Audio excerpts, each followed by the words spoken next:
यशवंत जी Shanghai Lalitpur से पूछते हैं, मुनि श्रेष्ठ, मेरी जिज्ञासा यह है कि श्रावक रहते हुए गुरु के मन में कैसे रहें? ओम नमः सिद्धेभ्यः। आप गुरु के मन में रहने की जो इच्छा रखते हैं, पहले तो यही इच्छा एक मिथ्या इच्छा है, क्योंकि आप अगर गुरु के मन में चले भी गए तो उसमें आपका कोई कल्याण कोई है ही नहीं। लेकिन आपके मन में कोई गुरु प्रवेश करे, कोई महात्मा प्रवेश करे, कोई सन्यासी प्रवेश करे और आप अपने मन में उनको अति उच्च सम्मान प्रकट कर रहे हैं अपने मन के द्वारा, विनय का भाव, आदर का भाव, दया का भाव, साधु। तो वर्तमान समय में ये जो भक्त बनना, गुरु बनने की जो आदतें पड़ी है, ये कोई सही आदतें नहीं है। थोड़ा सा किसी के साथ जान पहचान हो जाती है, थोड़ा सा किसी के प्रवचन अच्छे लगने लग जाते हैं, आज के बाद ये हमारे गुरु। तो ये बस मन को हर्षित करने के लिए, मन को प्रसन्न करने के लिए किसी एक विशिष्ट व्यक्ति से किया हुआ एक सामान्य परिचय मात्र ही हो जाता है। मुझे गुरु बनाना है, ये सेंटेंस भी अपने आप में एक अधूरा ही सेंटेंस है, क्योंकि इससे कोई ज़्यादा बहुत बड़ी उपलब्धियां प्राप्त नहीं होगी।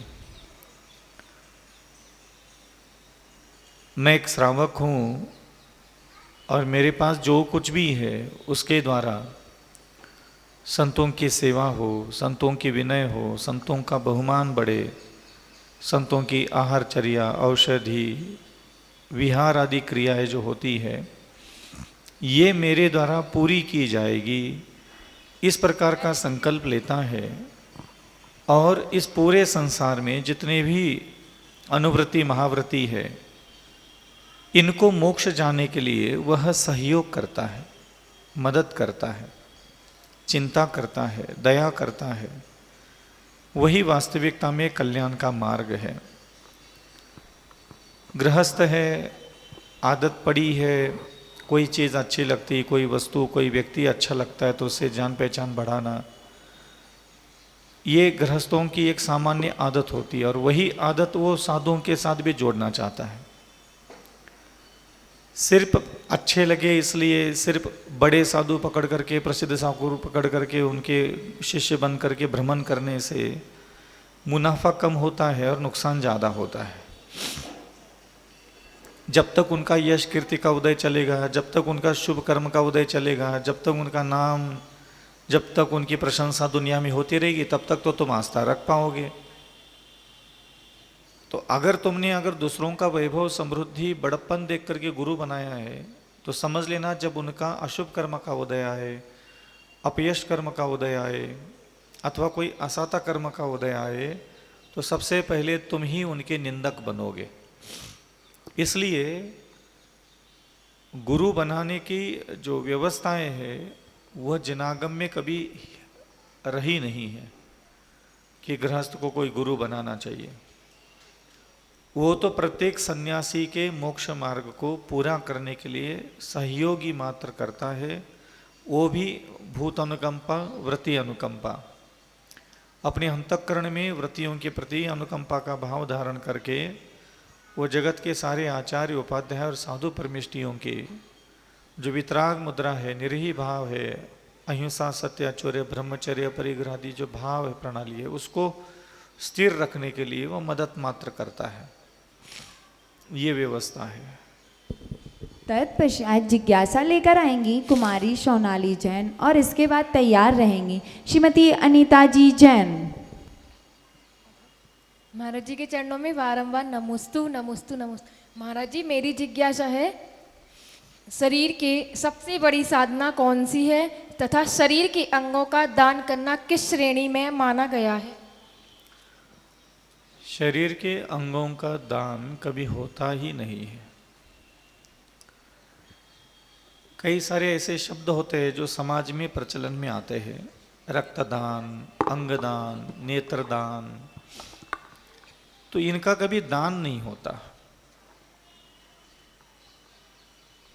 ये सारी जो रक्तदान के पीछे दान शब्द लिखा जाता है, ये मिथ्या शब्द है, इसकी आवश्यकता नहीं है। किसी के शरीर से खून, मांस और अंगोपांग निकाल करके किसी को दे देना, ये दान की श्रेणी में नहीं आता।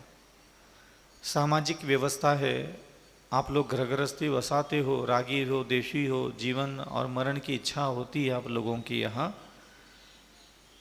तो ये इस प्रकार की व्यवस्था आप लोगों के यहाँ बनाई गई है। शल्य क्रिया आदि के समय रक्त का देना लेना होता रहता है आप लोगों के यहाँ, लेकिन उसको दान शब्द से उपयोगित लाना ये ठीक नहीं होता। दान शब्द का जो वहाँ उपयोग किया गया है ये गलत शब्द है। मैं आपको ये नहीं कह रहा हूँ कि रक्त देना है कि नहीं देना, मैं आपको शब्दों का चयन करने की जो वहाँ पद्धति प्रचलन में आ गई है, रक्त दान, दान शब्द वहाँ गलत लिखा हुआ है, उसको वहाँ से हटाना चाहिए।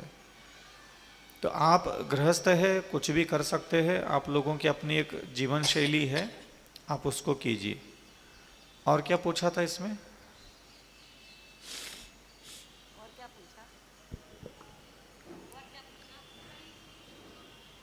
शरीर के अंगों का दान किस दान से श्रेष्ठ माना जाता है है? ही नहीं, दान है ही नहीं है। तत्पश्चात जिज्ञासा लेकर आएंगी श्रीमती अनीता जी जैन और इसके बाद तैयार रहेंगे चाचा जी श्रीमान अरुण जी सिंघई। हे गुरुदेव, नमोस्तु नमोस्तु नमोस्तु। अविचल ज्ञान प्रकाश ते गुण अनंत की खान धाम।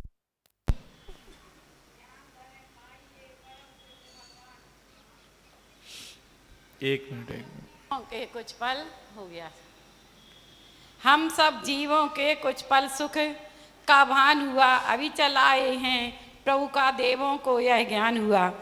हे गुरुदेव, हमारी जिज्ञासा यह है कि कुंदाचार्य विदेश क्षेत्र गए थे, तो कैसे गए थे? और हमने सुना है उनके बहुत सारे नाम थे, वो कैसे? नामों का क्या है, कोई भी रख ले। रही बात विदेश क्षेत्र जाने की, तो हमें ऐसा नहीं लगता कि कोई भी औदारिक शरीर के साथ वर्तमान समय में ये करोड़ों किलोमीटर की यात्राएं कर सकता है। किसी साधु के प्रति, किसी संत के प्रति सम्मान का भाव, आदर का भाव, बहुमान का भाव होना स्वाभाविक है, होना भी चाहिए। हमारे जो आदर्श महापुरुष,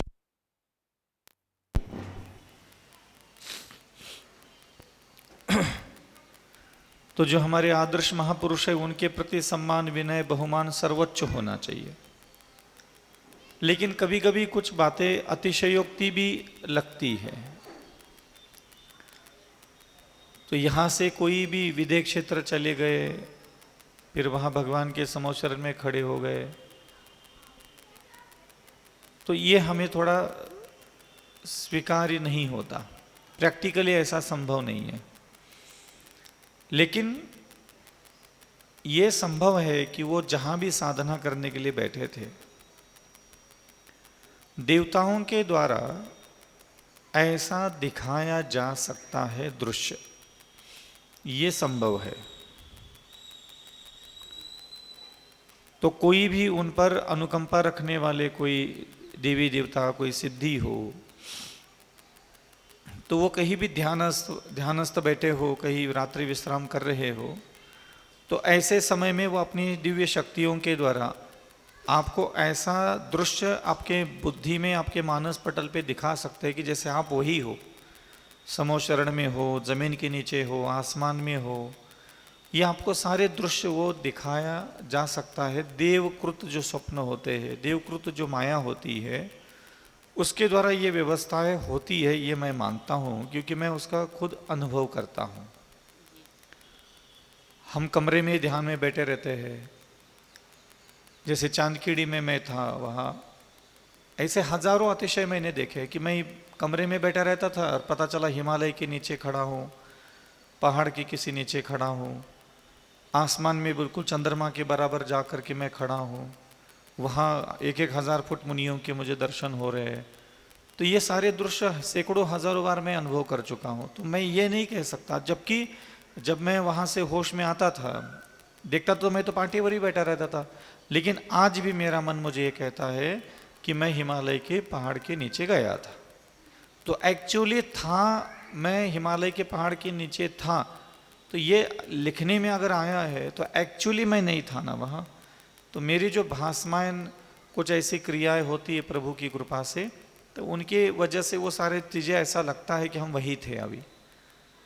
तो ये दिव्य अनुभूतियाँ जिन साधकों को आती है ना, वो आपको इस बात को लेकर के स्पष्ट बता सकते हैं कि एक्चुअली शरीर के साथ वहाँ जाएंगे कैसे, कौन ले जाएगा और कैसे ले जाएगा। देवों के द्वारा नहीं जा सकते, तो देवताओं के द्वारा ले जा सकते। तो ऐसे तो दूसरे साधु भी तो हजारों तपस्वी थे, हजारों प्रकार के रिद्धि सिद्धियां प्राप्त थे। तो आप इतना इमोशनल इसलिए होते हो क्योंकि वो 2-4 किताबें उन्होंने अच्छे लिख ली, समय सार विमय सार लिख दिया, तो क्या होता है जिससे प्रेम हो जाता है तो वो भगवान नजर आने लग जाता है। तो ये ऐसा है, कलयुग में एक चलता है, प्रचलन चलता है कि अन्य जैसे भगवान महावीर से लेकर के अभी तक 5 लाख 10 लाख साधु संसार में आकर के निकल गए, अनेक प्रकार की रिद्धियाँ सिद्धियाँ शक्तियाँ श्रुत केवलित्व प्राप्त किया। हम उनकी प्रशंसा नहीं करेंगे, लेकिन जिन्होंने 4 किताबें लिख करके आपके चित्त को प्रसन्न किया, हम उस साधु के लिए फिर दुनिया भर की बातें बड़ा चढ़ा करके बोलेंगे। उनके लिए क्यों नहीं हो सकता? तो बाकी के सारे साधु क्या कर रहे थे? वह टाइम पास कर रहे थे क्या? फिर नहीं महाराज जी, मैंने तो पढ़ा है कि उनको मतलब नहीं वहाँ पढ़ा है गए। तो इसलिए क्योंकि वो बार बार इसलिए छापा जाता है ना उसको, क्योंकि उन कुंद भगवान के व्यक्तित्व के प्रति लोगों की ज़्यादा आस्था जुड़ गई, क्योंकि उनके द्वारा शास्त्र हमें मिल गए, ज्ञान हमें मिल गया। तो विशिष्ट उपाधि, विशिष्ट प्रकार के वहाँ सब कहानियाँ जोड़ना हमें थोड़ा अच्छा लगता है। तो उसमें ये भी लिखा था कि उनके साथ नाम थे, तो मुझे नहीं पता क्या है क्या नहीं। नहीं संभव नहीं है, मुझे तो नहीं लगता कि शरीर के साथ वहाँ जाया जा सकता है। तत्पश्चात जिज्ञासा लेकर आएंगे। अब जैसे मेरे पास अभी कोई आया था जबलपुर से, तो उन्होंने मुझे बोला कि वो एक दिन कहीं छत पर बैठे होंगे आचार्य के पास। तो उन्होंने आचार्य को बोला कि आचार्य वो क्या चिंतित हुआ, आप इतने क्या चिंतन कर रहे, बैठे होंगे आचार्य ऐसी मुद्रा में। तो बोले नहीं मैं कोई चिंतन वगैरह नहीं कर रहा। तो उस बालक ने पूछा बार बार, तो आचार्य ने फिर उपत करके बोला कि आज सुबह 4:30 बजे अविचल सागर जी मेरे कमरे में बैठे थे, और मैं उस समय था कहीं राजस्थान में होगा, कहीं और होगा। तो आचार्य को क्यों वहां देखा? तो मैं कहा वहां था, मैं तो था ही नहीं वहां, लेकिन वो कह रहे कि मैं वही था। मेरे कमरे में 4:30 बजे से लेकर के सुबह 5:30-6 बजे तक वो वही बैठे रहे। तो ऐसा तो कई लोगों ने देखा, कई लोगों ने ऐसे अनुभूति आकर के मुझे खुद बताए। तो मैं कैसे कहूँ कि मैं वह था? मैं महसूस यही करता हूँ, कमरे में बैठा हूँ मैं तो, है ना। तो ऐसे कई सारी अनुभूतियाँ कई लोगों ने ली, और वो आचार्य का संस्मरण सुनाया उन्होंने कि आचार्य ने मुझे ऐसा बोला था। तो मुझे तो बहुत खुशी मिली कि चलो दूसरों को भी दिखता था, गुरुदेव को भी दर्शन करने के लिए मैं वहाँ पहुँच गया, तो अच्छी बात है। जी महाराज। तत्पश्चात जिज्ञासा लेकर आएंगे चाचा जी श्रीमान प्रमोद कुमार जी जैन एडवोकेट, और इसके बाद तैयार रहेंगे श्रीमती सुषमा जी जैन चौधरी नागपुर से।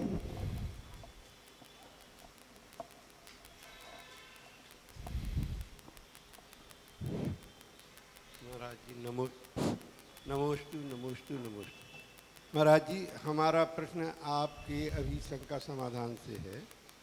आपने कहा कि गृहस्थ को गुरु बनाना आवश्यक नहीं है, तो महाराज जी ये क्यों कहा जाता है कि जिसके जीवन में गुरु नहीं उसका जीवन शुरू नहीं? तो मैंने कब मना किया कि गुरु मत बनाओ? मैंने ये कहा कि पूरे संसार में जितने भी दिगंबर साधु है, आरिका माता है, छुल्लक छुल्लिका है, अनुव्रति महाव्रती है, गृहस्थ को ये संकल्प लेना चाहिए कि जैसे मैं जीवित रहते हुए अपने माता पिता पुत्र पुत्रियाँ पत्नी पति ये सारे लोगों का मैं भोजन अन्न औषधि शिक्षा आदि के लिए मेहनत करता हूँ, ऐसे ही मैं अपने जीवन में मेरे नगर में आने वाले अथवा भारत में कहीं भी कोई दिगंबर अधिकार अनुवृत्ति महाव्रती है, उनके साधना तप वैराग्य अन्य प्रकार की जितनी भी आवश्यकताएं उनकी जीवन की होती है उनकी पूरी करने के लिए मैं सहयोग करूंगा, दया करूंगा। तो आप गुरु बना करके कर क्या लिया? एक प्रसिद्ध साधु को गुरु बना लिया जिसका नाम चल रहा हो, जिसके प्रवचन टीवी पे आ रहे हो, जिसके आगे पीछे ढोल नगाड़े बजा रहे हो, जो आप लोगों के आगे पीछे 15 घंटे में से 12 घंटे आपको ले दे रहा है, तो आपने उसको गुरु बनाने में आसानी समझी। तो आप गुरु बना कहाँ रहे हो? और आप चेक कर लो, ये पूरा जैन समाज में 1 करोड़ जैन समाज है। आप इस 1 करोड़ में से 80 लाख लोगों को पूछोगे तो 80 लाख लोग ये 2 4 6 लोग जो प्रवचन करने में सफलता मिली है और जिन्होंने थोड़ा बहुत जीवन गुजारने के बाद प्रसिद्धि प्राप्त हुई है, उन्हीं लोगों के नाम सुनाएंगे। तो उन्हीं लोगों के नाम सुना रहे हो तुम, जिनके नाम प्रसिद्ध हो चुके हैं, जिनका यश कीर्ति नाम कर्म का उदय चल रहा है, जो बड़े बन करके बैठे हैं। तो ये क्या गुरु बनाने के लक्षण है तुम्हारे? 80 लाख लोगों को वही समझ में आ गया। बाकी के और भी तो 2000 साधु है, उनका नाम क्यों नहीं आता 80 लाख लोगों के मुख में? तो ये नखरे पूरे करना, जैसे 4 लड़कियां रिजेक्ट करके फिर 1 लड़की पसंद कर ली फिर ब्याह कर लेना, ऐसे तुम्हारी हरकतें हैं। गांव में आने वाले 2 4 साधु के पास अगल बगल में दाएं बाएं गए, प्रवचन समझ में आने आए, बातें समझ में नहीं आई, कुछ समझ में नहीं आया, छोड़ दिया। 4 6 महीने तक गांव में रहे, साधु भूखा मर रहा है क्या चला जा रहा है, तुम्हें कौन सी चिंता थी? और जो नाम डिंगे मार रहे, जो नाना प्रकार की सारी करके दिखा रहे नाक नखरे, तुमने उनको गुरु बना करके बैठे हो। तो ये कौन सा थे हमारा गुरु बनाने का लक्षण ठीक थे? और तुम लोग बोलते हो कि गुरु देखो छान के और पानी पियो छान के बता रहते हो।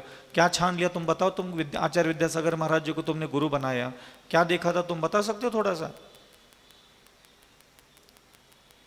सुधासागर जी को तुम अपना गुरु मानते हो, क्या देख करके क्या छान करके गुरु बनाया था बता सकते हो थोड़ा सा? है कुछ बताने के लिए? और जो बताओगे मेरा अगला प्रश्न यही रहेगा, क्या दूसरे साधुओं में नहीं था वो? तो ये चीजें होती है। इसलिए आप लोग बोलते तो हो कि मुझे गुरु बनाना है, लेकिन गुरु बनाना है तो आप अपनी आत्मा से तो पूछो आप कर क्या रहे हो। तो गुरु बनाना, इसलिए ये शब्द के प्रति मेरा थोड़ा सा ज्यादा रुचि नहीं रहती। मैं ये कहता हूं कि गुरु है कोई भी हो, तुम गृहस्थ हो और वो गुरु है। जो अनुव्रत और महाव्रत लिया है, तुम गृहस्थ हो, तुम चतुर्थ गुणस्थान में हो, और जो 5वें 6वें गुणस्थान में है अथवा 6वें 7वें गुणस्थान में है वो गुरु है।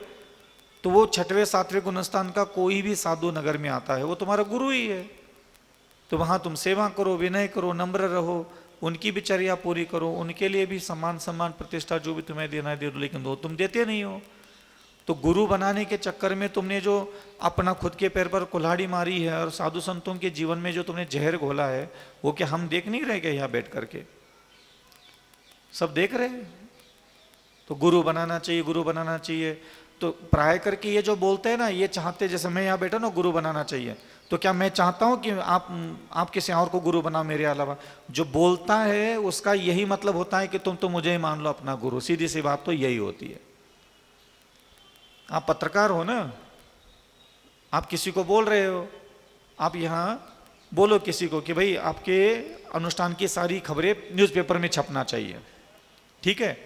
आप ऐसा किसी को कह रहे हो, और आप मान लीजिए अमर उजाला के पत्रकार हो, और सामने वाले ने बोला ठीक है कल सुबह हम दैनिक भास्कर में आपको न्यूज में छपवा देंगे, हम आपके छाती पे सांप लौटेंगे कि नहीं लौटेंगे? तो जो तुम्हें कह भी रहे ना गुरु बनाओ, उनका कुल मिलाकर के कहने का मतलब ये होता है कि हमें ही बनाओ। ये छली कपटी बातें आप लोगों को थोड़ी समझ में आती है, हमसे पूछ लो। देखो अब ये पत्रकार है, एक पत्रकार सामान्य किसी फैक्ट्री में जाकर के बोलता है कि नहीं आपकी खबरें न्यूज़पेपर में आना चाहिए, आपकी खबरें न्यूज़पेपर में आना चाहिए। उसने बोला कि ठीक है मालिक, ठीक है पत्रकार साहब, कल सुबह दैनिक भास्कर में हमारी बड़ी न्यूज छप जाएगी 10 लाख रुपए की, आप क्या कर लोगे? हैं? आपको जो गुरु बोलता है ना कि गुरु बनाना चाहिए, उसी समय उसके सामने उठ के खड़े हो जाए, ठीक है महाराज हम वो फलाना फलाना करंडक में महाराज हम उसको कल से गुरु बना लेते, फिर देख लेना उनका इतना सा चेहरा हो जाएगा। क्षमता है किसी की सुनने की, सहन करने की?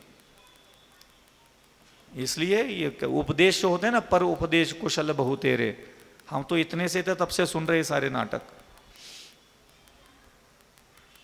कछु कह रहे, समझ में आ गो? तत्पश्चात जिज्ञासा ऐसा श्रावक का जीवन होना चाहिए कि जैसे आपने किसी को, बालक को जन्म दिया और वो पाला पोसा, रात भर जागे, कितना कष्ट, कितना यतन जतन करके आपने उस बालक को 18 साल तक लेके आया, तो एक दिन आपको एहसास होता है कि ये इतना सा तो था, मेरे गर्भ में था, मेरे कोख में खेला, इतना बड़ा हो गया मेरा बच्चा। ऐसे ही आप किसी भी संत को ऐसा कुछ उपकार करो, ऐसे कोई मदद करो, लगना चाहिए कि अविचल सागर जी को कि हाँ मैं 4 महीने यहाँ था और किसी श्रावक ने मेरे लिए इतना किया, इतना किया, इतना किया, ये मुझे भी लगना चाहिए और आपको भी लगना चाहिए कि नहीं, हमारे नगर में एक साधु आए थे, हमने उनके ध्यान करने में, आहारचर्या में, उनके अन्य प्रकार की व्यवस्थाओं में, उनके मोक्ष यात्रा में हमने बहुत विशेष रूप से सहयोग किया था। क्या यह एहसास है आप लोगों के साथ? आपके पास क्या यह एहसास है? किसी साधु की आहारचर्या निर्विघ्न पूरी करने के लिए मैंने बहुत मेहनत की है, किसी साधु का ध्यान पूरा करने के लिए हमने मेहनत की है, सहयोग किया है, किसी साधुओं के आवश्यकता थी तब मैंने किसी साधु की आवश्यकता के समय में विहार करने के लिए मदद किया है, किसी साधु के अन्य प्रकार के स्वाध्याय में, ज्ञानाश्रव में, ज्ञान,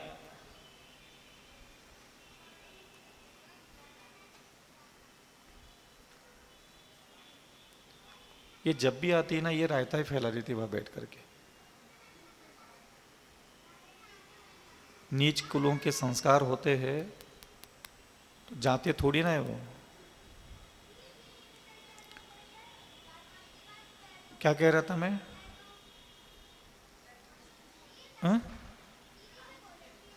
हाँ, कभी आपको एहसास आया कि साधु को गुणवान बनाने में, साधु की इंद्रियों पर विजय प्राप्त करने में, साधु की मोक्ष यात्रा प्राप्त करने में कोई हमारे द्वारा मदद हुई है? आपको एहसास है? लेकिन आप अपने घर में कितने सारे मलिन भावनाओं को पूरा करने के लिए पति को मदद करते हैं, पत्नी को मदद करते हैं, माँ को मदद करते हैं, पिता को मदद करते हैं, पुत्रों को मदद करते हैं। भोगियों के भोग पूरा करने के लिए हमने कितनी मेहनत, कितना कष्ट, कितना समय दिया है ना। किसी योगी के योग पूरा करने के लिए आपने कुछ किया है आज तक? ये काम करने के लिए भगवान ने कहा था। समझ में आ रहा है? क्या ये कार्य आपको करने के लिए भगवान ने प्रेरणा नहीं दी किया? तो किसी भी संसार में, अभी वर्तमान में भारत में इतने सारे योगी है, उनकी योग साधना को, उनके मन की क्रिया, उनकी वाणी की क्रिया, उनकी शरीर के सारी आवश्यकताओं को जो भी मोक्ष मार्ग के अनुकूल है, हाँ, वो विस्तार से शास्त्र में समझ लेना, सम्यक तरीके से, सम्यक विधि, सम्यक वस्तु, सम्यक पदार्थ जो भी है, तो उसको मदद करने के लिए आपका कोई सहयोग हुआ है? याद है, दान दे दिया भी होगा तो आपने अपने लिए दिया ना भाई साहब दान। करोड़ों रुपए दिए होंगे, 100 करोड़ दिए होंगे, 50 लाख दिए होंगे, प्रतिमा बनाई होगी, तो अपने देव दर्शन के लिए, अपने इंसानों के लिए बनाई। आपने किसके लिए क्या बनाया यहाँ? आखिरकार मंदिर पूजा पाठ भी करते तो अपने भोग के लिए ही कर दिया आपने। किसी की भी योगी के योग साधना पूरा करने के लिए आपके द्वारा किंचित मात्र भी ना सोचा जाता है, ना बोला जाता है, ना कुछ किया जाता है। फिर भी हम बोलते हैं कि हमारे गुरु विद्यासागर है। भाई क्यों बनाया तुमने विद्यासागर जी गुरु? तुम किसी को भी बनाए हो, चाहे विशुद्ध सागर जी को बनाए हो, चाहे क्यों पूछूंगा तो तुम्हारे पास क्या जवाब है, बता सकते हो क्या? अच्छा लगता है, उगता सूरज को सैल्यूट मार दो, नमस्कार कर लो। जिसका पुण्य उदय में आया हो, जिसका यश कीर्ति उदय में आया हो, तो उनको गुरु बना करके गली में घूमते रहते हैं, जीवन निकाल लेते हैं। हमें लगता है कि हमारा तो उद्धार हो जाएगा, क्योंकि इतने नाम वाले साधु को हमने अपना गुरु बनाया, तो हमारा कैसे पतन हो सकता है? बेटा, सब नरक में बैठे ऐसे, एक से बढ़कर एक 30 मार खा। इसलिए जीवन को इतना धीरे से देखना चाहिए, जीवन को इतना धीरे से जीना चाहिए कि जैसे मैं कामी, क्रोधी, मानी, मायाचारी, अहंकारी, घमंडी, अन्न लंपट, शरीर लंपट, भोग लंपट पुरुषों के भोग पूरा करने के लिए मैं इतना मेहनत करता हूँ, इतना सहयोग कर रहा हूँ, और एक आरिकाओं का चातुर्मास हुआ, कभी किसी माता जी की विशेष चर्या, किसी क्षुल्लक क्षुल्लिका, किसी मुनि महाराज उपाध्याय परमेष्ठी आचार्य परमेष्ठी की किसी साधना में मेरे द्वारा कोई पूर्ति हुई हो, कोई उद्धरण नहीं है। आहार दान देने के लिए भी हम खड़े रहते हैं, आहार दान के नाम पर इतना किचकिच, इतनी सारी रायता फैला देते हैं, मुझे देना है मुझे देना है, ना मन विशुद्धि होती है। मैं खुद देखता रहता हूँ तुम लोगों की मन की स्थितियाँ क्या होती है वहाँ आहार देते समय, तो वो भी कोई सहयोग नहीं होता। तो एक ऐसी बुद्धि बनाओ कि हाँ मेरे द्वारा महापुरुषों के लिए कोई सहयोग मिल रहा है, मैंने इतना बड़ा जीवन प्राप्त किया, और जो भी मेरे पास धन था, आंखें थी, वाणी था, बुद्धि थी, हृदय था, अंतःकरण था, हाथ पैर थे मेरे पास, जो भी मेरे पास था, क्या उसका उपयोग किसी की साधना पूरी करने के लिए कभी हुआ है क्या? तो कभी किसी की साधना पूरी नहीं किया, तप पूरा नहीं किया, ध्यान पूरा नहीं करवाया, किसी को मोक्ष मार्ग में 2 कदम आगे चलने के लिए मदद नहीं किया, और घर बैठे व्हाट्सएप पे मैसेज पढ़ करके दुनिया भर की निंदा, दुनिया भर की आलोचना, वो महाराज को ऐसा नहीं करना चाहिए, ये गलत होता है, ये सही होता है, ये मूलाचार थोड़ी होता है, आगमचर्या थोड़ी ना होता है, दुनिया भर की पंचायत पहले और खोल के बैठना है तुम्हें, शास्त्रों की चर्चा तो पहले निकालना है, बुंदेलखंडी जो हो, आगमचर्या चाहिए तुझे। तो ये ऐसे बातों के जाल में तुम फंस चुके हो, बड़ी बड़ी बड़ी बातों के। तुम्हारे जीवन का जब मैं विश्लेषण करता हूं तो उस जीवन में मुझे कुछ भी तिलतुस मात्र भी सारभूत दिखता नहीं है। तुम्हारे पास बक बक करने के लिए धर्म की बातें बहुत है, तर्क बहुत है, वाणी चातुर्य इतना भरा पड़ा है तुझ में, घमंड में अहंकार में किए हुए 2-4-6 धार्मिक अनुष्ठान तुम्हारी छाती में बैठे हैं जो फुलाते हैं तुम्हारे हृदय को और तुम्हारे अंतःकरण को। बाकी रियल मैंने एक लाइन बोली, तुम्हारे द्वारा दूसरों के भोग पूरे करने के लिए कितनी मदद की गई और तुम्हारे द्वारा दूसरों के योग साधना पूरी करने के लिए कितनी मदद हुई, अगर चेक कर लो तो शर्मिंदगी से नीचे गर्दन सिर झुक जाता है और कुछ है ही नहीं तुम्हारे पास। इसीलिए ध्यान रखना, गुरु बनाओ तो गुरु बनाया नहीं जाता,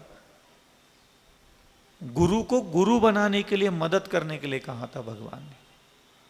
गुरु बनाओ तो बनाओ ना, ये शब्द का अर्थ नहीं समझते आप लोग। जैसे लुगाई बना लो, बच्चा बना लो, भाई बना लो, बहन बना लो, ये ऐसा वाला बनाओ नहीं है। जैसे एक मिट्टी का लोंदा है और मिट्टी के लोंदे को कोई कहे कि गणेश जी बनाओ, समझ में आ रहा है? मिट्टी का लोंदा दे दिया तुम्हारे हाथ में और हमने क्या कहा, गणेश जी बनाओ, तो वहां भी तुम्हें बनाने के लिए कह रहा हूं। तो गुरु बना, ये जो शब्द है ये कोई पत्नी बनाओ, बच्चा बनाओ, भाई बनाओ, बहन बनाओ वाला ये वाला शब्द नहीं था। ये वो था कि ये एक 8 कर्म को धारण करने वाला, अनंत काल तक संसार में भ्रमण करने वाला कोई एक संसारी जीव अभी पूर्ण योग नहीं है, अभी पूर्ण साधना नहीं हुई है, अभी उसकी साधना अधूरी है, उसकी योग साधना, उसका मन, उसका वचन, उसके शरीर के इंद्रियों में अभी गुण स्थापित पूरे नहीं हुए हैं। तो भगवान ने कहा कि गुरु बनाओ। तो गुरु बनाओ मतलब क्या, जैसे मिट्टी का लोंदा है ऐसे ही मुनि महाराज तुम्हारे गांव में जो आए ना, वो मिट्टी का लोंदा समझ लो। अब क्या करना है, इसका गुरु बनाना है। तो मिट्टी के लोंदे का गणेश जी बना दिया, तो गणेश जी बना दिया तो तुमने हाथ बना दिए, पैर बना दिए, नाक बना दी, ओठ बना दिए, मस्तक बना दिया, पेट बना दिया, सुंड बना दी ना तुमने। तो ऐसे ही मैं मिट्टी का लोंदा तुम्हारे यहाँ आया था 4 महीने चातुर्मास करने के लिए। तुमने अपने विनय से, दया से, करुणा से, माधुर्य वाणी से, प्रशंसा से, आहार दान से, औषधि दान से, चिंता करके, मेरी फिक्र करके मेरा कुछ अच्छा ही निर्माण कर लेते। यहां बैठ करके प्रवचन के सुनने से क्या हो रहा है, मेरा थोड़ी निर्माण हो रहा है, ये तो तुम लोगों का निर्माण कर रहा हूं मैं बैठ करके। मेरे लिए तो तुम मिट्टी के लोंदे हो, मेरे लिए आप मिट्टी के लोंदे हो, तो मैं भी धीरे धीरे धीरे आप लोगों को शिक्षा दे रहा हूं, ज्ञान दे रहा हूं, अनेक प्रकार की विधि विधान अनुष्ठान की सारी बातें बता रहे हैं। तो आप तो धीरे धीरे बन गए ना। तो मैंने आपको अच्छा बनाया कि नहीं बनाया, अपने ज्ञान से, बुद्धि से, चातुर्य से। तो आपने मुझे क्या बनाया, आपने मेरा क्या बनाया। तो मुझे भी तो बनना है, और आप लोगों के सहयोग से मैं बन सकता था। मैं यहां कमरे में बैठता हूँ, 24 घंटे मच्छर काटते हैं, किसी ने आज तक आकर के वहाँ मच्छर की व्यवस्था नहीं की, किसी ने पूछा भी नहीं, किसी ने ध्यान नहीं दिया। अब इतने सारा हमारे मन विचलित रहा, शरीर का ध्यान अच्छा से नहीं हुआ, उसके लिए कौन जिम्मेदार, मैं जिम्मेदार हूँ।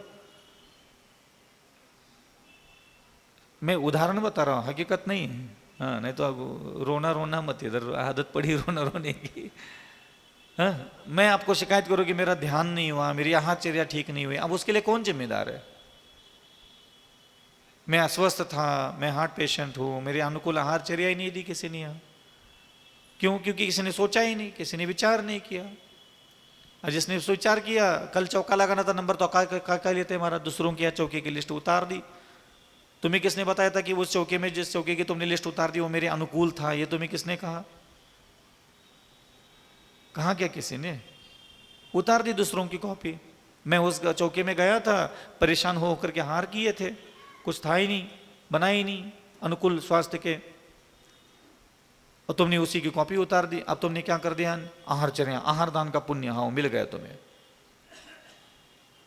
समझ में आ रहा है? उतार दो कॉपी, पूछ लो फोन करके। तो ये चिंता का विषय होता है, ये दया का विषय होता है, ये दान का विषय होता है। तो वो देना चाहिए जिसकी आवश्यकता है। और आवश्यकता क्या है कुछ नहीं पता। उते तो बनो, तो उते बनो। तो तुम्हें किसने कहा कि उते बनो तो मैं हमारे लिए अनुकूलता थी? क्या ये साबित होता है इससे?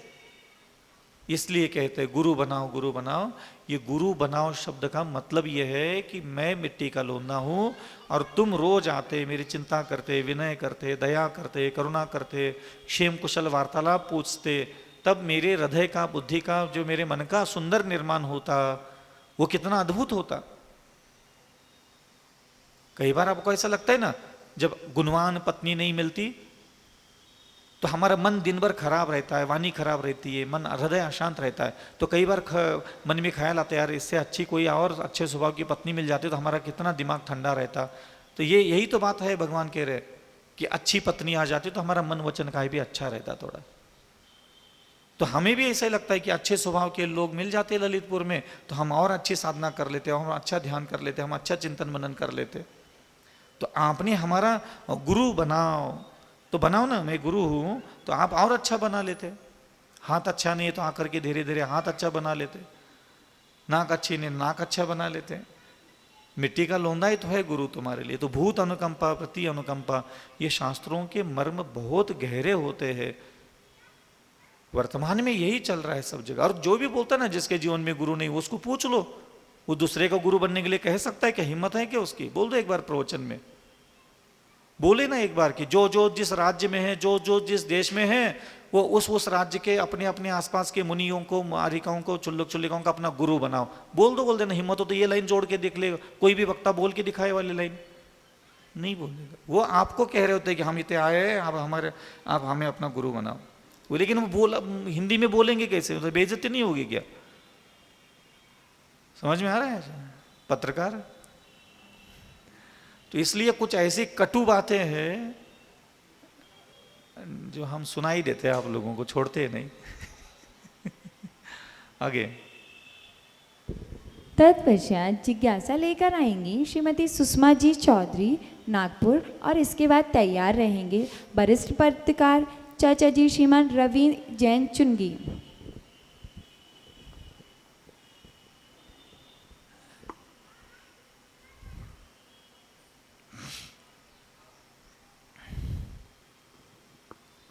महाराज जी नमोस्तु। महाराज जी भाई का क्वेश्चन है कि जो अपन जैसे कुंडलपुर में है आदिनाथ भगवान है, खजुराहो में शांतिनाथ भगवान है, तो अपन यहाँ ये क्यों बोलते कि कुंडलपुर के बड़े बाबा की जय, कि खजुराहो के शांतिनाथ भगवान की जय? तो गांव क्यों लगाते? मैं देश गांव क्यों लगाते? गांव का नाम काय लगाते हैं? जैसे कुंडलपुर के बड़े बाबा की जय। हाँ, तो बड़े बाबा 50 जगह बैठे हैं। हाँ, तो जैसे किसी गांव में अक्षय टड़ैया 5 है, तो 5 अक्षय टड़ैया है जब ललितपुर में, तो हम कैसे कहे भाई कौन से अक्षय टड़ैया के बाद जाओ? अरे वो डॉक्टर साहब है ना, डॉक्टर वाला अक्षय टड़ैया हो, ओ चूना वाला तो नहीं, हाँ ना चूना वाला नहीं, चौधरी भी नहीं, वो टड़ैया डॉक्टर वाला। क्या दिक्कत है इसमें? इसमें क्या दिक्कत है? क्यों लगाते हैं? तो बोल, उदाहरण तो दे दिया, उदाहरण से समझ जाओ। तत्पश्चात पहचान है, हर गांव में, हर गली में, हर अपने अपने गांव के भगवान को बड़े बाबा बोलते। भाई कौन से वाले? हमारे गांव के भी भगवान को हम बड़े बाबा बोलते थे, भाई हमारे लिए वो भी बड़े बाबा है। अब मैं मान लो कहीं दिल्ली जाकर के बोल दो भाई बड़े बाबा, तो वो क्या समझे भाई कहाँ के बड़े बाबा? क्योंकि जिसको मैं सुना रहा हूँ उसके मंदिर के भगवान को भी वो बड़े बाबा बोलता है, तो कहाँ के? तो उसको बताने के लिए फिर बोलते कुंडलपुर के बड़े बाबा। मुझे सोना बनाया आपने, मेरी हस्ती को निखारा है आपने, मैं धन्य हुआ हूँ आपको गुरु मानकर, मेरे जीवन को संवारा है आपने, मेरे जीवन को संवारा है आपने। जोरदार तालियां बजाइए। तत्पश्चात जिज्ञासा लेकर आएंगे वरिष्ठ पत्रकार चाचा जी श्रीमान रवि जैन चुनगी, और इसके बाद तैयार रहेंगी श्रीमती पूजा जी जैन झांसी। चेतन चमत्कारी चिंतामणि पार्श्वनाथ भगवान एवं समस्त 24 तीर्थंकर भगवान के श्री चरणों में नमन। अनवरत अपनी वाणी, अपने चिंतन साधना का अमृत रस हम सभी को हर क्षण सहज सरलता के साथ देने वाले महामुनि अविचल सागर जी के श्री चरणों में नमन। इस मंगल भावना से मैं भी किसी न किसी भव में आप जैसा स्वरूप पाऊँ। गुरुजी, मेरी जिज्ञासा है, मैं बचपन से लेकर अनवरत आज तक शुभ और लाभ इस शब्द को देख भी रहा हूँ, सुन भी रहा हूँ और इसका एहसास भी करता हूँ, लेकिन इस शब्द को मैंने कभी आत्मसात नहीं किया है। शुभ और लाभ का योग मानव जीवन में किस तरह से समावेश है? क्या उससे मानव जीवन को उन्नति प्रगति का एहसास होता है, और नहीं होता तो कैसे होगा शुभ लाभ का? संसार में कोई भी शब्द है वो मनुष्य के मन को एक प्रेरणा मात्र देते हैं। जैसे किसी दीवार पर शांत रहो ऐसा लिखा रहता है, तो क्या वहां लिखने से कोई शांत रहता है क्या? लिखने के बाद उसको कोई पढ़ता है और पढ़ने के बाद उसको प्रेरणा मिलती है कि हाँ मुझे अब शांत रहना है। शुभ कहीं लिखा हो तो शुभ शब्द पढ़ने के बाद व्यक्ति को एक प्रेरणा मिलती कि हाँ मुझे करने के योग्य कार्य ही करना है। आगे लाभ शब्द भी लिखा रहता है, और शायद मैंने कल ही किसी को बहुत अच्छे से विस्तार से बताया था कि जीवन में हमेशा यश प्राप्त करने की कामना अपने अंतःकरण में रखना चाहिए। तो जो लाभ है हमारे लिए हितकारक वस्तु की प्राप्ति होना, ये लाभ जो है, ये लाभ के साथ ही हमारा जीवन, हमारी आत्मा आनंदमय हो सकती है। इसलिए तो लाभ कब प्राप्त होगा? जब शुभ आपके जीवन में होगा। तो शुभ जीवन में होने का मतलब होता है ये अपने आप कहीं से आएगा नहीं, ये आपको कर्म करने के लिए कहा जा रहा है कि आप शुभ कर्म कीजिए तो शुभ लाभ होगा। तो एक प्रेरणा देने के लिए ऐसे कुछ शब्दावली हमारे भारतीय सनातन परंपराओं में प्रचलन में आती है। स्कूल में भी लिखा रहता है बोर्ड पर सुविचार, नीचे लिखा रहता है शांत रहो। तो ये क्या है? शब्द लिखने से उसी प्रकार की क्रिया करने की हमें प्रेरणा मिलती है। तो इससे ज़्यादा तो उसका कोई औचित्य नहीं है, कोई महत्व ही नहीं है। आप और भी बहुत सारी चीज़ें लिख सकते हो। दया धर्म होता है, ये लिख लो आप। दया धर्म है ऐसे पोस्टर शहर में कम से कम 10,000 जगह लिखो, तो कम से कम रोज के 10,000 लोग तो पढ़ ही लेंगे। तो 10,000 में से 500 लोगों के लिए भी वो याद रहा कि यार कितनी अच्छी बात लिखी थी, दया करो, मैं तो भूल गया था, और उसने उस पढ़ करके किसी गरीबों को खाना खिला दिया। तो क्या हो गया? वो लिखने के बाद उस व्यक्ति को वह प्रेरणा मिली और उसने वैसा कर्म किया। ये उसकी व्यवस्थाएं होती है। लेकिन मांगलिक कार्यक्रमों में या मांगलिक क्रियाओं में इसका हम उपयोग करते हैं। करो, क्या दिक्कत है? मांगलिक क्रिया तभी बनेगी जब शुभ हो, लाभ हो। ये कोई मंत्र नहीं है या कोई, देखो क्या है, आप लोगों की बुद्धि में ना एक चीज और कीड़ा बिलबिलाता है। हम कुछ नहीं करेंगे, यंत्र करेगा, मंत्र करेगा, भक्तामर स्तोत्र करेगा, यो भगवान करेगा, वो बड़े बाबा करेंगे, वो तीर्थ वंदना करेगी, वो इतना विधान कर लिया, वो विधान, वो मंगल कलश हमारा कर लिया। ये आपके दिमाग की टेंडेंसी है, ये आपके दिमाग में ऐठन बैठा है ऐसा कि हम कुछ नहीं करेंगे, ये हम माला फेरेंगे, माला हमारा भला करेगा, स्तोत्र पढ़ेंगे, स्तोत्र हमारा भला करेगा। अब हम शुभ लाभ लिखेंगे, ये शुभ लाभ ऐसा करेंगे, उत्तर लिखेंगे, डायरी पे लिखेंगे, केसर से लिखेंगे, तो ये आगे सब हमारा ऐसा लिखने से अच्छा होता है। ये हमने ना ये ऐसे नखरे वाली चीज़ें हम सीख करके बैठे हैं और हमें ये आसान लगता है। सुबह 2 माला, शाम को 2 माला, सुबह देव दर्शन, शाम को देव दर्शन, ये सब चीज़ें हमें आसान लगती है, इसलिए हम करते हैं। क्योंकि मनुष्य ने ये इस प्रकार की कल्पना ही अपने दिमाग में ऐसी बैठी है कि मैं ये सब करूँगा तो उसमें मेरा भला हो जाएगा। ऐसा कुछ भी नहीं है संसार में। बिना आपके मन वचन काय के शुभ कर्म किए आपके साथ कोई कुछ शुभ नहीं हो सकता। जब तक आपका मन, जब तक आपकी वाणी, जब तक आपके शरीर की इंद्रिया अहिंसा, सत्य, आचौर्य, ब्रह्मचर्य, अपरिग्रह, क्षमा, मार्दव, आर्जव, सत्य, शौच, संयम, तप, त्याग, किंचन्य, ब्रह्मचर्य, ये सांचे में नहीं ढलेगी, दुनिया में चाहे सोने से लिख लो, चांदी से लिख लो, चाहे 7 खानदान तुम लिखते रहो, शुभ लाभ लिखो, चाहे कुछ भी लिख लो, चाहे मांगलिक कार्यक्रम कर लो, 7 पुस्ते इकट्ठा करके मरे हुए मुर्दों को उखाड़ करके भी मांगलिक कार्यक्रम कर लो, तुम्हारा कुछ नहीं होगा। शुभ होने का कसौटी संसार में एक ही है, अहिंसा परमो धर्म, दया धर्म का मूल है। ये आप कसौटी जब तक आप अपने मन वचन काय में प्रकट नहीं करोगे, आपका कहीं से कुछ भी किसी भी तरीके से कोई शुभ नहीं हो सकता। नमोस्तु भगवान। इसलिए ध्यान रखना कि ये लिखना नहीं लिखना ये प्रेरणा मात्र है। आप मांगलिक कार्यक्रमों में लिख लो, दीवारों पे लिख लो, किताबों पे लिख लो, डायरी पे लिख दो, कहीं भी लिख, ये प्रेरणा मात्र है, उसका कोई और औचित्य है ही नहीं। जैसे कहीं भी हम अपने घर में दान देने की इच्छा रखते हैं तो हमारी माँ का स्वर्गवास होने के बाद भी हम कई बार हमारे हृदय में भाव आता है कि हम अपनी माँ के नाम से दान दें, हमारे पिता के नाम से दान दें, उनकी स्मृति में हम कुछ दे दें। वो नहीं है संसार में, क्योंकि प्रेरणा मिलती है उनसे हमें। तो कई सारे ऐसे संसार में वाक्य होते हैं, शब्द होते हैं जो प्रेरणा के लिए हमें दिए गए हैं, ताकि हम निरंतर उन शब्दों के संपर्क में बने रहे। और संपर्क में जिन शब्दों के बने रहते हैं वैसे ही हमारी बुद्धि, वैसे हमारे विचार, वैसे हमारे ख्याल बनते हैं। आप अभी चले जाइए घर और 10 मिनट आप अपनी पत्नी के बगल में बैठिए, पति के बगल में बैठिए, माँ के बगल में बैठो, बहन के बगल में बैठो, किसी के भी बगल में बैठो, क्योंकि चुगली तो कोई भी कर सकता है। और बैठे बैठे बैठे वो आपको 10-20 सेंटेंस को सुना दिया, और जैसे वो उसने आपके कानों तक 10 शब्द सुना दिए, आप आधा 1 घंटा तक उसी को उसी तरीके से सोच रहे थे। आपके भाव, आपकी बुद्धि, आपके विचार, आपकी चिंतन मनन भी उसी के हिसाब से संचालित हो गए।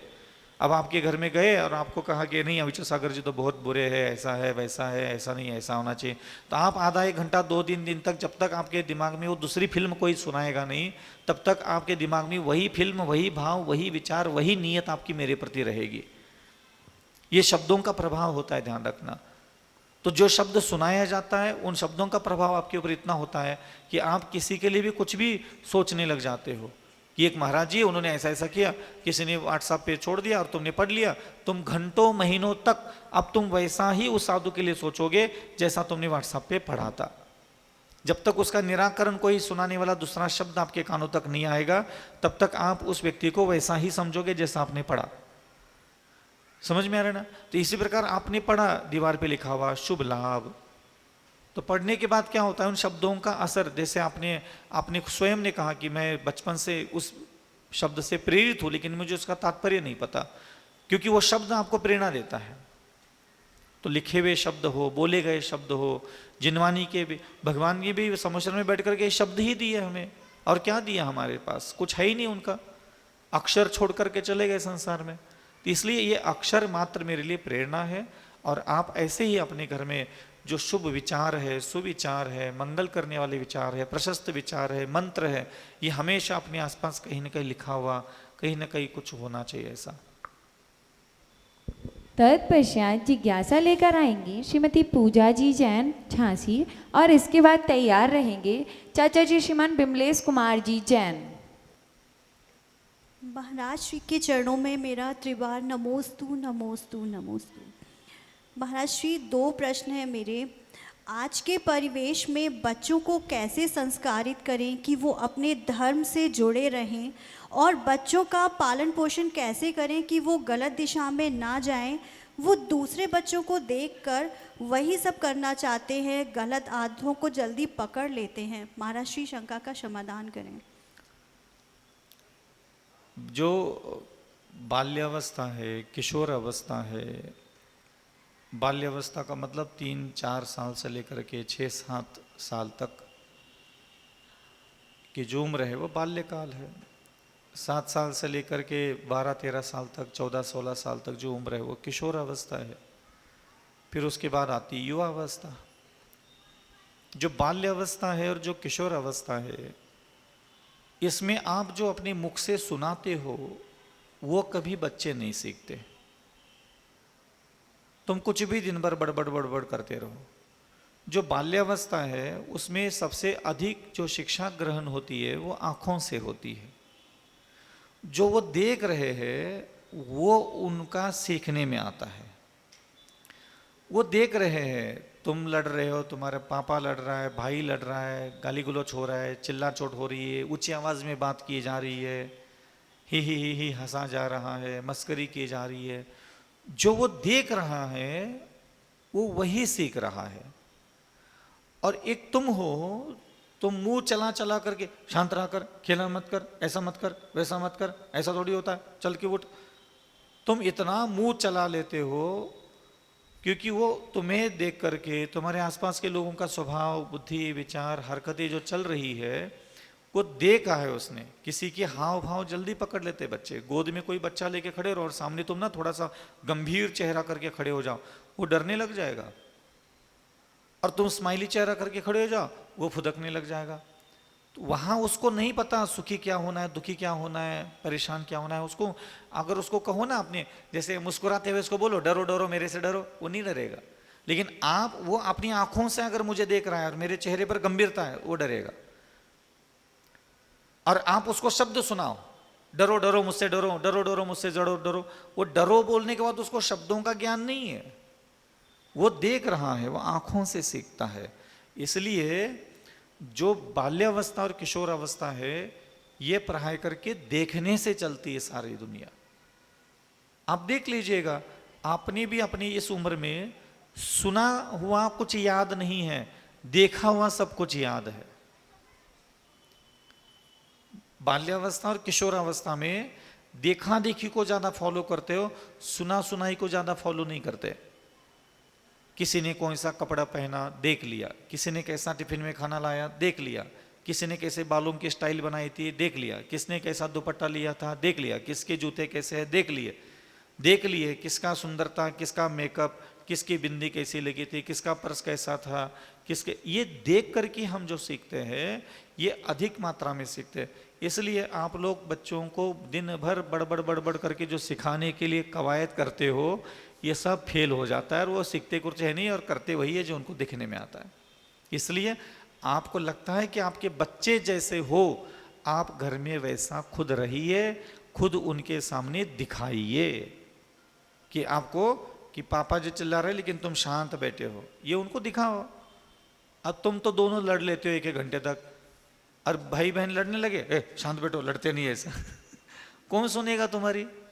क्यों सुनेगा तुम्हारी? उसको तो सुनने से समझ में नहीं आता, उसको देखना समझ में आता है। तो जो बाल्यावस्था, किशोर अवस्था और बाल्यावस्था है, ये दोनों ही अवस्था में देख के सीखता है।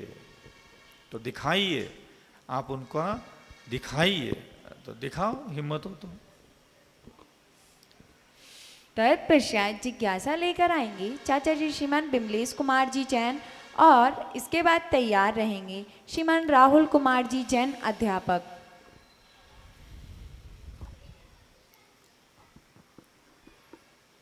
नमोस्तु महाराज जी, नमोस्तु। जिंदगी राह पर नहीं आती जब तक मौत नहीं आती। महाराज जी हमारा प्रश्न है, सबसे बड़ी दरिद्रता क्या है? सबसे बड़ी दरिद्रता, सबसे बड़ी दरिद्रता क्या है? हाँ, बुद्धि की दरिद्रता, विचारों की दरिद्रता।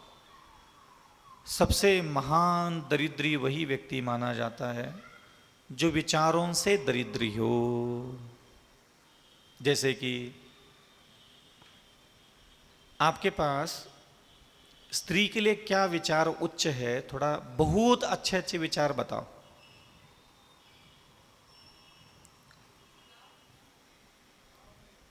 इसको बोलते दरिद्री।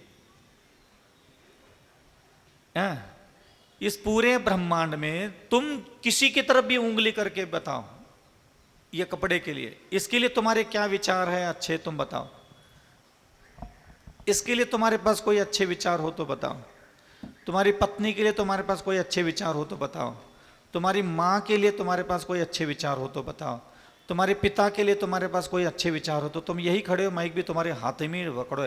तुम खुद ही क्या अच्छे विचार है तुम्हारी माँ के लिए, पिता के लिए, भाई के लिए, बहन के लिए, पत्नी के लिए, खुद के शरीर के लिए, खुद की आत्मा के लिए, खुद के भोजन के लिए, सोना चांदी जमीन जायदाद जो तुमने इकट्ठा करके रखो है, तुम्हारे नाम पे जिन जिन जमीन जायदाद की रजिस्ट्री है, तुम्हारे उसके लिए क्या विचार है और वो विचार कितने श्रेष्ठ है, ये पहले बताओ।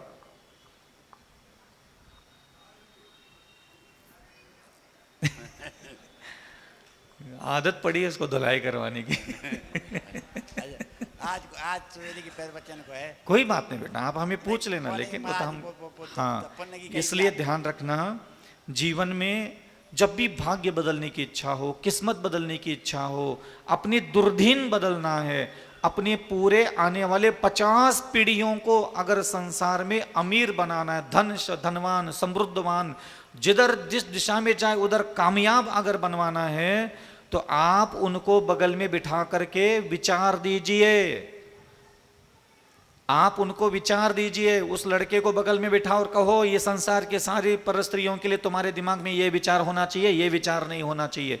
उस बच्चे को विचार दो, पैदा किया है, कोख में 9-9 महीने पाले हो, एक अक्षर का ज्ञान नहीं दिया हमने, बस पैदा करके छोड़ दिया। एक लड़की ला करके टांग दी, बोले ले लो शादी कर ले, हमारा कर्तव्य पूरा होगा। तुम्हारा क्या कर्तव्य पूरा हुआ? एक ढेला अक्षर, एक अच्छा विचार हमारे पास नहीं है इस पूरे ब्रह्मांड के किसी भी चीज के लिए। हो तो बताओ, किसी चीज के लिए भी। तुम खड़े होकर के, मैं तो यही बैठा, तुम भी वही बैठे हो, तुम बताओ तुम्हारे पास किस चीज के लिए? तुम्हारे खुद का शरीर, कुछ भी बोलो, करोड़ों चीजें ब्रह्मांड में भरी पड़ी है ना, उसमें से तुम चुनो कि महाराज मैं बता रहा हूं मेरे हृदय में इस चीज के लिए बहुत अच्छे विचार है। तुम बताओ तुम्हारे मित्रों के लिए तुम्हारे पास क्या अच्छे और उच्च विचार है। कुछ भी बोलो, किसी के लिए कपड़े, सोना चांदी, जमीन जायदाद, जानवर, पशु पक्षी, देवता, भगवान, भगवान के लिए तुम्हारे लिए कोई उच्च विचार हो तो बताओ। चलो बताओ। उनको तो छोड़ दो। तुम्हारे हृदय में भगवंतों के लिए, गुरुजनों के लिए कोई उच्च विचार हो तो वो बताओ, 2-4 लाइनें बताओ। कोई भी बता दिया, धर्मसभा में इतने लोग बैठे, कोई बता दे हमारे लिए, मेरे लिए क्या आपके पास उच्च विचार है।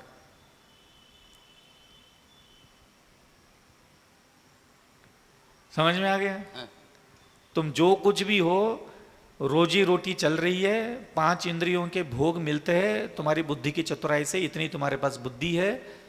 तुम्हारे पास वो बुद्धि है ही नहीं जिससे परमात्मा प्रसन्न होते हैं।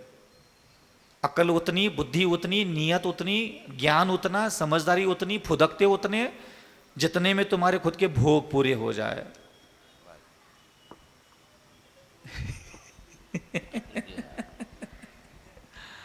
बैठो, बहुत हो गया, और डांट खाओगे क्या? तत्पश्चात जिज्ञासा लेकर आएंगे श्रीमान राहुल कुमार जी जैन अध्यापक, और इसके बाद तैयार रहेंगी श्रीमती सविता जी जैन। जो विचार दरिद्री, बुद्धि का दरिद्री, ज्ञान का दरिद्री है, वास्तविकता में वही दरिद्री है। और जैसे जैसे आप विचार संपन्न व्यक्ति होते चले जाओगे, मैं आज भी आपको कहता हूं, आप जिन जिन वस्तुओं को भोगते हो, बस आप इतनी जिम्मेदारी लीजिए, आपके भोगने में आने वाला चाहे जिंदा इंसान हो चाहे पुद्गल पदार्थ हो, सिर्फ आप उनके लिए 10-10 विचार अच्छे रखिए। उनके लिए एक अच्छे विचार अपने पास संग्रह कीजिए, 10 वाक्य जिसको बोलते हैं सेंटेंस। तो आपको कोई संसार का व्यक्ति, कुबेर भी आकर के अगर आपके घर का धन चुरा करके रोज ले जाएगा ना, वो कुबेर भी आपका धन चुरा नहीं पाएगा, खत्म नहीं कर पाएगा। ऐसा अक्षय अनंत आप हमेशा वैभवशाली बन करके रहोगे। ये नियम है। तुम्हारी हर विपत्ति, हर दरिद्रता, हर संकट, हर पीड़ा, हर वेदना, हर दुख के पीछे विचार, पतित विचार, मलिन विचार ही कारण है, और कुछ है ही नहीं। तुम्हारे पास जो भी दुख है, जो परेशानियां हैं, जो भी संकट से तुम जूझ रहे हो, तुम्हारी विचारहीनता ही उसका कारण है और कुछ भी नहीं होता। इसलिए हमेशा विचार संपन्न व्यक्ति बने। मेरे पास बहुत अच्छे विचार होना चाहिए।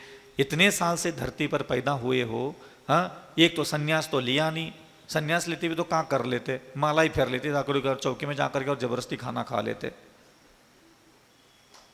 गृहस्थी बसा ले, जिंदा हो तुम 40 साल 50 साल 42 साल से स्त्री के साथ रहते हो, पुरुष के साथ रहते हो, बालकों के साथ रहते हो, मित्रों के साथ रहते हो, समाज में रहते हो, रोटी खाते हो, कपड़ा पहनते हो, सब कर रहे हो। एक चीज बताओ जिसके लिए तुम्हारे दिमाग में सबसे सुंदर विचार है, एक चीज बताओ। बस बैठा दो सौले के कपड़े पहना करके, इनको ये तो छूने, ये तो छूने, वो तो छूने, इनके छुआछूत सुन लो। पाप लगत पुण्य लगत, तुम्हारा पाप और पुण्य, बस बातें जमा खर्च करवा लो इन लोगों से धर्म सभा में पंडाल लगा करके, इतने पुण्य ज्यादा लगत और उतने पुण्य ज्यादा लगत। हाँ, और डांट देगा, बस इतना ही काफी है। महाराज श्री के श्री चरणों में कोटिशः नमोस्तु करते हुए, महाराज श्री मेरी जिज्ञासा है, कहते हैं कि जो पसंद है उसे हासिल करो या जो हासिल है उसी को पसंद करो। तो महाराज श्री ऐसी कैसे बुद्धि प्राप्त करें कि जो हासिल है उसको पसंद करने लगे हम लोग। नमोस्तु महाराज श्री। देखो, जो हासिल है उसको पसंद करने के लिए मैं इसलिए नहीं कहूँगा क्योंकि जो पसंद है वही तो तुमने हासिल किया है। लाला, हे लाला, जो पसंद है वो तुमने पहले ही हासिल किया है। इसका मतलब जो हासिल है वो क्या था, पहले पसंद था। तो एक तो लाइन तुम्हारी डिलीट हो गई। और दूसरी वाली यह है कि हमेशा जो तुम्हें पसंद है वो हासिल ज़रूर करना चाहिए, लेकिन मैं इतना कहूँगा जो संसार में शुभ है तुम उसको पसंद करो और तुम उसी को हासिल करो। इसलिए जो पसंद है, ऐसा अगर मैं कहूँगा तो अशुभ चीज़ें भी संसार में भरी पड़ी है। मदिरा भी है, मांस भी है, गुटखा भी है, ये भी संसार में चीज़ें हैं। तो मैं ये क्यों कहूँ कि जो तुझे पसंद है वो तुम्हें हासिल करो। मैं ये कहूँगा जो शुभ है, मंगल है, हितकारक है, जो हमारे स्वयं पर उपकार होता है, हमारे कुटुंब परिवार पर उपकार होता है, ऐसी कोई भी संसार में चीज़ है जिसमें हमारा कल्याण हो और हमारे परिवार का कल्याण मंगल हो, आप उसको पसंद कीजिए और आप उसको हासिल करने के लिए बहुत मेहनत कीजिएगा। और महाराज श्री जो हासिल है उसमें संतुष्ट कैसे रहा जाए? जो हासिल है आप उसमें संतुष्ट ही हो। जो हासिल नहीं हुआ है उसको पाने की भूख आपके पास है। ये किसने कहा कि आपके पास जो है उसमें आप असंतुष्ट हो? नहीं, जो मिला है वो तो आपके पास है, आपको विश्वास है। जैसे आपके पास अभी 5 लाख रुपए आ गए, लेकिन आपको चाहिए कितने? 10 लाख चाहिए। तो 10 लाख, अभी बाकी के 5 लाख तो आपके पास है नहीं ना, लेकिन आपको पसंद है तो आप उसको पसंद है तो उसको हासिल करने के पुरुषार्थ करो। लेकिन जो प्राप्त है उसमें तो आप पहले से ही संतुष्ट हो, उसको असंतुष्ट तो उसमें हो ही नहीं सकते आप। असंतुष्ट जो है उसमें आप हो ही नहीं सकते, ये ध्यान रखना। और 5 लाख प्राप्त हो गया, वो खुशी मिल गई, लेकिन धीरे धीरे क्या होता है, अब हमारा लगता है कि भाई अब 4 दिन बाद 5 दिन के बाद कि भाई 5 लाख तो आप मिल ही गए, अब चलो अपन 15 लाख कमा लेते हैं। तो एक्चुअली जो प्राप्त है उसमें असंतुष्टि नहीं आ रही है, वो उसके आगे का जो स्टेप है, आगे की जो सीढ़ी है, हम उसको चढ़ना चाहते हैं। वो चढ़िए, खूब चढ़िए। 5 लाख कमाइए, 10 लाख कमाइए, 10 लाख कमाइए, 50 लाख कमाइए, पूरा जीवन आपको मिला है। अच्छे मेहनत कीजिए, श्रम कीजिए, प्रभु भक्ति आराधना दान धर्म कीजिएगा, जिससे धन बढ़ता है, जिससे वैभव बढ़ता है। वो सारी विद्याओं के शब्द संकलित कीजिएगा। जैसे कि हाथ मेरा जल गया, तो हाथ मेरा जल गया, अब इसको ठीक करने के लिए कितने प्रकार की औषधि है? बोलो। बोरोप्लस है, बोरिक पाउडर, लाल मिर्ची नहीं, हरी मिर्ची नहीं, दूध जल जाएगा, दूध डालते हैं, जब भी कोई जल जाता है तो दूध डालना चाहिए। बर्नौल महाराज श्री, बर्नौल। 10 प्रकार की दवा आप बता सकते हो ना। तो आपको जैसे दिमाग ने बताया कि अब मेरा यहाँ जल गया है तो ये पानी है, ये बर्फ है, ये बर्नौल है, ये मेरा कौन सा, अरे बेटाडिक्स है, क्या बोलते हैं, बेटाडिन है, ऐसा क्या, बीटाडिन जो भी है, ठीक है, बीटाडिन है। तो आपके दिमाग में एक लाइन आ जाती है कि ये इसका समस्या का ये समाधान है ना।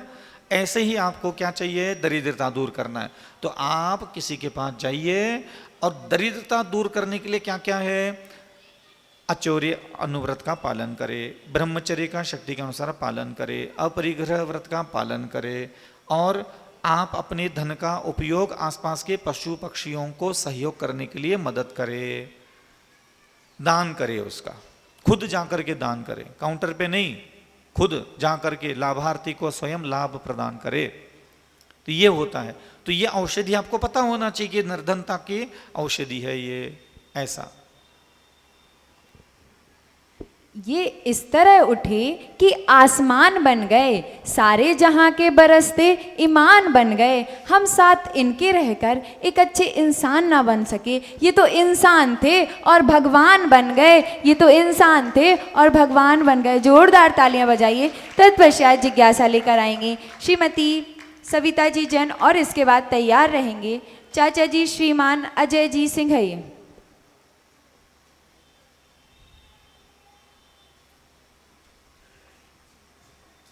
मेरे गुरुवर को बारंबार नमोस्तु नमोस्तु नमोस्तु। गुरुवर, मेरी जिज्ञासा है कि मंदिर में जो घंटा होता है तो ये किस लिए होता है? इसको बजाने से जो तरंगें उत्पन्न होती हैं उससे क्या होता है? और परिक्रमा 3 लगाना चाहिए और क्यों लगाना चाहिए ये मंदिर की? देखो वो तो घंटा लगो हुआ था, हम भी बचपन से देख रहे। हम कौन सा आदिनाथ भगवान के समय में पैदा हुए थे?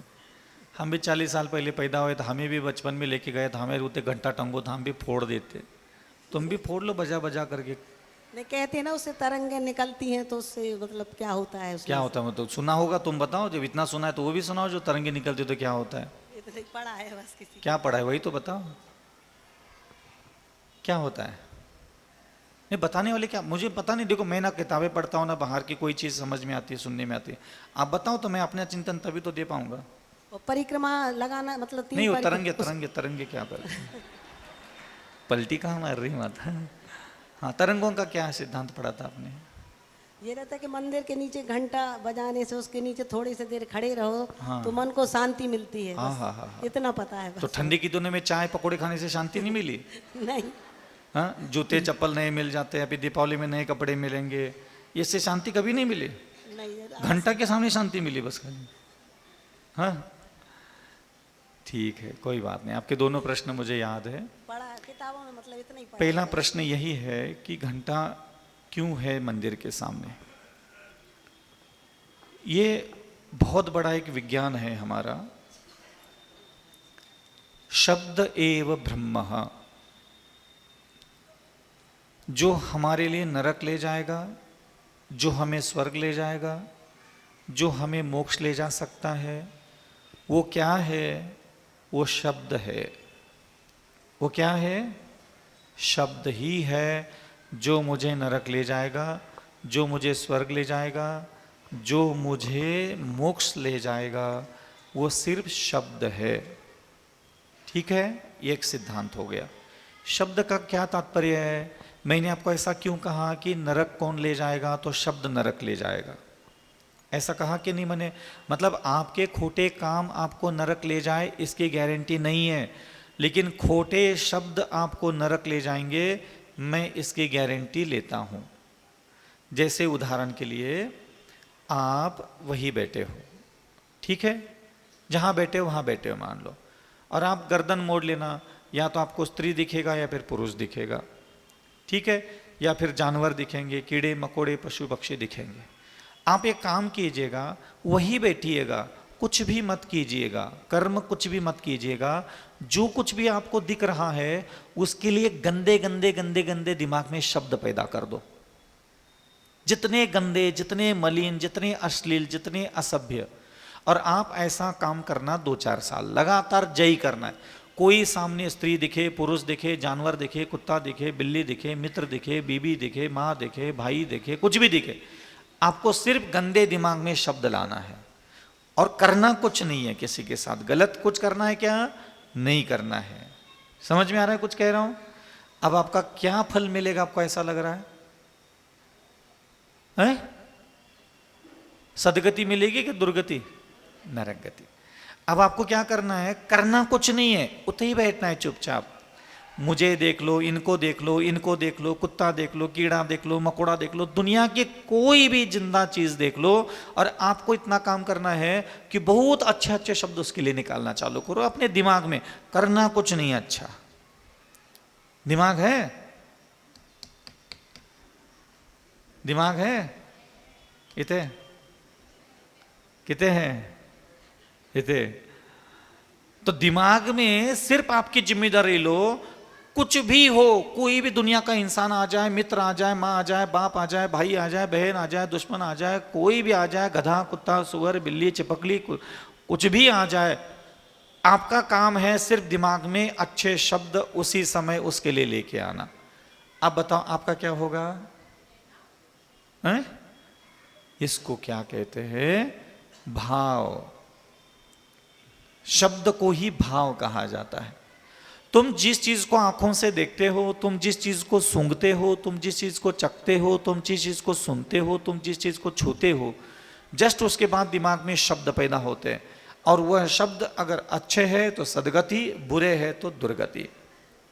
वो छोटी सी मछली जो पानी में थी, मछली तो एक भी नहीं खाई, वो बैठे बैठे बैठे उसके दिमाग में शब्द पैदा हो गए, मैं होती तो पूरे खा लेती। खाया पिया कुछ है ही नहीं, शब्द ही तो पैदा हुए दिमाग में, अक्षर ही तो पैदा हुए दिमाग में। और कहाँ चला गया लाला? नरक चला गया। नरक जाकर के मान लो उठ के खड़ा हो गया, मैं यहाँ कैसे आ गया? और किसी ने आकर के बता दिया कि तुम वहां बैठे थे और ऐसा ऐसा वो मछलियां खाने का सोच रहे थे। बोले खाई कितनी थी मैंने? बोले एक भी नहीं खाई थी तूने। बोले बिना खाए इतने आ गए मैं? बोले आओ। तो कैसे दिमाग में मलिन शब्द इतने प्रचंड गंदे थे जिसके प्रभाव से तुम यहाँ आ गए।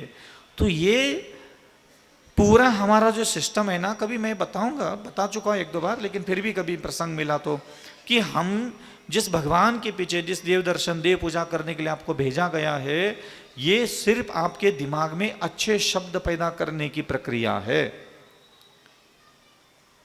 अब आपको समझ में आ गया हो गया कि पुण्य कहां से आ रहा है और पाप कहां से आ रहा है। तो मैंने किसी भी चीज को देखा और गंदे शब्द दिमाग में आ गए, क्या कमाया?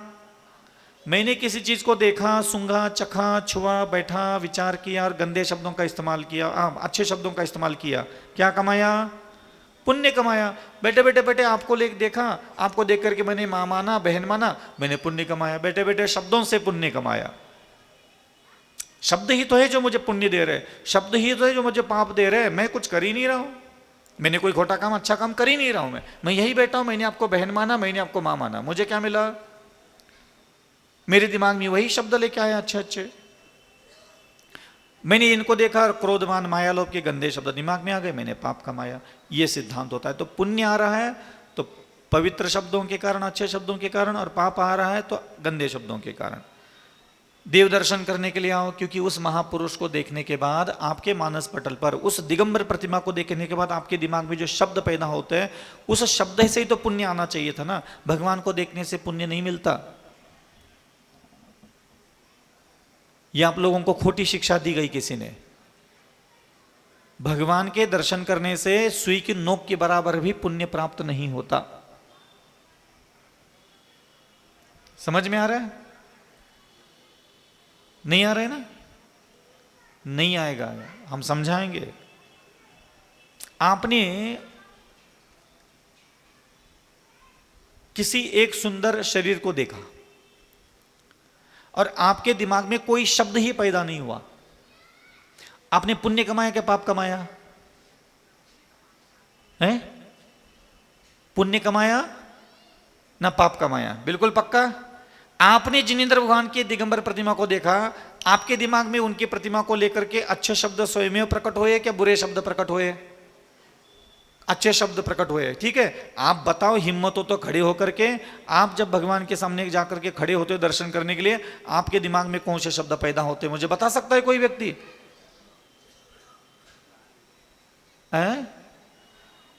कोई बताएगा?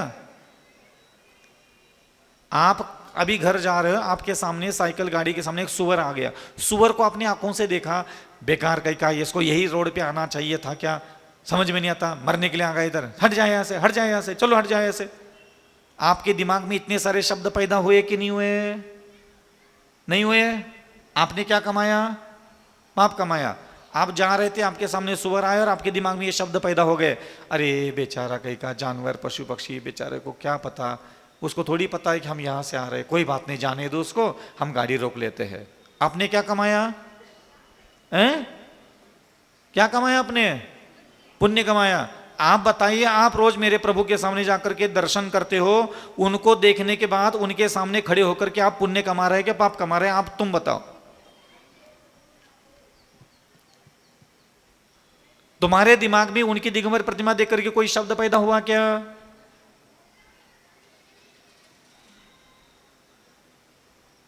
बोलती बंद। अभी यहां से मंदिर से दर्शन करते करते आप गेट के बाहर निकले, टमाटर रखे हैं, ककड़ी रखी है, कड़ेरा रखा है, ले ले नहीं ले ले, ले ले नहीं ले ले, ले लेते, खत्म हुआ कि नहीं हुआ? अभी ये बच्चा है, वो बच्चा है, वो बच्चा है, बच्चा बच्चा। दिमाग में शब्द पैदा हो गए कि नहीं हुए? दिमाग में शब्द पैदा हुआ कि नहीं? हमारे घर की सब्जी खत्म नहीं हुई, अभी रखी है। आपके दिमाग में शब्द पैदा हो कि नहीं हो रहे? आप दुनिया की हर चीज अपनी आंखों से देख लेते हो, आपके दिमाग में शब्द पैदा होते हैं। होते कि नहीं होते? होते। ऊपर देखो, ये कुछ घूम रहा है, इसको देखो, ये क्या है? ये एक शब्द पैदा हुआ कि नहीं हुआ? आप भगवान को देखते हो तो आपके दिमाग में कौन सा शब्द उत्पन्न होता है, ये पहले बताओ।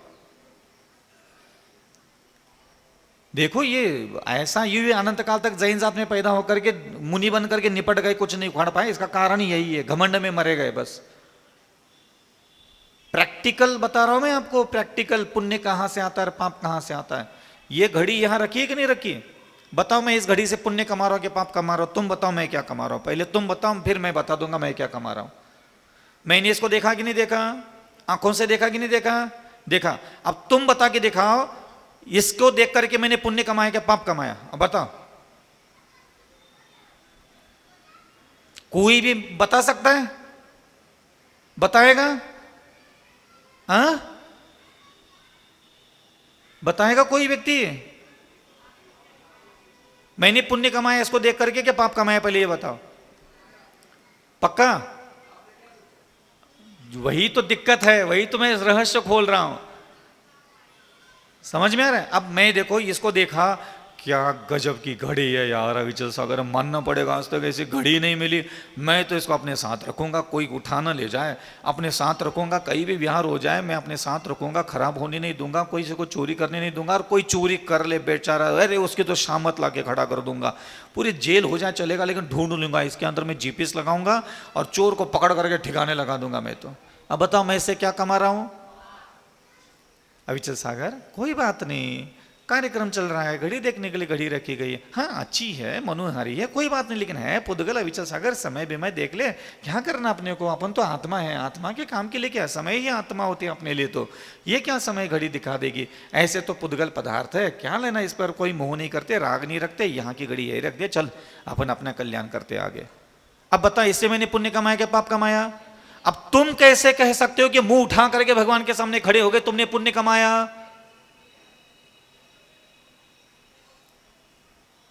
तुम्हें मैं कैसे गारंटी दूं, बताओ कि तुमने पुण्य कमाया है वहां खड़ा रह करके? शास्त्र में लिखा है, फोकट में मिलते शास्त्र की बातें। कहीं भी जाकर के खड़े हो जाओ, पुण्य और पाप अपने आप अंदर भरने लग जाता है। सरकारी नल के बगल में बंद चाबी है, घड़ा रख दो, पानी भर जाएगा। ऐसे ही तो है हम लोग ठलुआ। कितना सिंपल थ्योरी भी है। आप मुझे बताइए, ये दीपक यहां जल रहा है, आप इससे पाप भी कमा सकते हो, पुण्य कमा सकते हो। आप आकर मैं कहूं कि इससे आप पाप कमा के दिखाओ मुझे, तो आपको आपके दिमाग में गंदे शब्द लाने पड़ेंगे ना। बिना गंदे शब्द पैदा किए आप पाप कमा पाओगे क्या? नहीं कमा पाओगे। अगर मैं आपको कोई इस दीपक को देख करके आपको पुण्य कमाना है, तो आपको क्या करना पड़ेगा? ये दीपक है, केवल ज्ञान का प्रतीक है, मांगलिक होता है, शुभ होता है, भगवान की आज्ञा है, इसलिए हम इसको प्रज्वलित करते हैं, हम इसको करते हैं, तुरंत इसके द्वारा पुण्याश्रय हो गया। तो आप बताइए, आप प्रभु के दर्शन करते हो, आप उनके सामने खड़े रह करके 3-3 घंटे दुनिया भर के धांगड़ दिंगा थाता थैया करते हो, पुण्य आ रहा है क्या? नहीं आ रहा है, हैं? प्रैक्टिकल बताओ ना। देखो गप्पड़गंज बातें मेरे पास चलती नहीं भाई साहब, मुझे फुर्सत नहीं है, बहुत काम भरे पड़े मेरे पास। तो शब्द पैदा नहीं होंगे, किसी भी वस्तु को देख करके शब्द दिमाग में पैदा नहीं हो रहे, ना पुण्य आएगा ना पाप आएगा। सीधा सा गणित है। तुम कमा के दिखाओ ना, तुम बिना अच्छे शब्दों का इस्तेमाल लिए पुण्य कमा के दिखाओ मुझे। तुम बिना बुरे शब्द इस्तेमाल किए दिमाग में कुछ भी करके पाप कमा के दिखाओ मुझे, कमा ही नहीं सकते तुम। और हम जब घर से निकलते हैं जिनेंद्र भगवान के दर्शन करने के लिए, तब हमारे दिमाग में दुनिया भर के शब्द चलते हैं, और एक शब्द दूसरे शब्द को नष्ट करता है। ये तीसरा सिद्धांत है मेरा। एक अक्षर दूसरे अक्षर को नष्ट कर देता है, एक विचार दूसरे विचार को नष्ट कर देता है, एक आवाज दूसरे आवाज को नष्ट कर देता है। जैसे ही जिनालय में आए, हमारे लिए 1 घंटा रखा गया, ताकि मैं जो विचार, चिंतन, मनन, स्मृतियां, कल्पना, जो कुछ भी घर से करता आ रहा हूं, उसकी वहां जरूरत नहीं है। जो भी मेरे दिमाग में चल रहा है, शब्दों का जाल, विचारों की विचार चल रहे हैं, वह विचार मोक्ष जाने के लायक नहीं है। और वहां घंटा का नाद होने के बाद मैं जो सोच रहा हूं, वहां से वो विचार हट जाते हैं, और मैं सावधान हो जाता हूं कि मैं कहाँ जा रहा हूं और वहां मुझे क्या विचार करना है। इसके लिए मैं सावधान होता हूं। बस इसीलिए वहां घंटे की एक आवाज आपको दी गई थी कि वो आवाज दूसरी आवाज को काट देती है।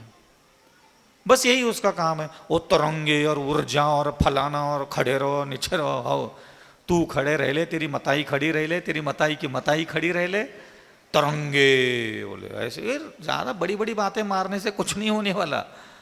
प्रैक्टिकल बातें, रियल बात समझो। जैसे अभी मैं यहां बैठा हूं, ठीक है, एक आवाज दूसरे आवाज को कैसे खत्म करती देख लो। आप अभी अपने अपने जेब से फोन निकालो, मैं यहां लगातार प्रवचन करता चला जाऊंगा, मैं अपने प्रवचन नहीं रोकूंगा। आपको नंबर लगाना है और किसी से भी बात कर लो, ठीक है। मेरी इतने बड़े बड़े स्पीकरों पर आवाज आ रही है, ठीक है। तुम्हारे मोबाइल में कितना बड़ा स्पीकर लगा है, इस स्पीकर के सामने वो कुछ भी नहीं है। समझ में आ रहा है ना? हाँ।